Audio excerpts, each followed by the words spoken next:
আপনার ভিডিওগুলো কি কারণে মানুষের কাছে যায় না জানেন?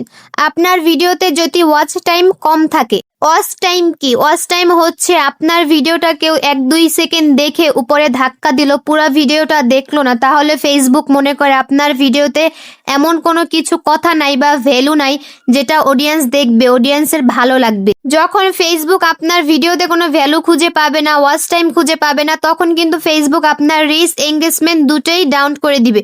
তাই সবসময় বলবো ভিডিওর প্রথম 3 সেকেন্ড এমন এমন কিছু কথা বলবেন যেন এই 3 সেকেন্ড দিয়ে আপনার পুরো অডিয়েন্সকে আপনি ধরে রাখতে পারেন।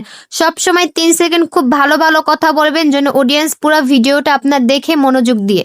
উপরে তো ভিডিও তারাই ধাক্কা দেয় যারা ভিডিওর কোনো মানি বুঝে না, ফেসবুকে আসে কাজ করে তারা চলে যায়, কিন্তু যারা পুরো ভিডিও দেখে গঠনমূলক কমেন্ট করে তারা জানে। ওয়াচ টাইমটা আপনারা কোথায় দেখতে পারবেন? ওয়াচ টাইমটা হচ্ছে আপনার ভিডিওর নিচে দেখবেন কে কয় সেকেন্ড আপনার ভিডিওটা দেখলো, কে কয় সেকেন্ড আপনার ভিডিওটা প্লে করলো, এইগুলো হচ্ছে ওয়াচ টাইম। তাই ওয়াচ টাইমে আপনি কিছু এমন রাখবেন যাতে সবাই পুরো ভিডিওটা দেখে।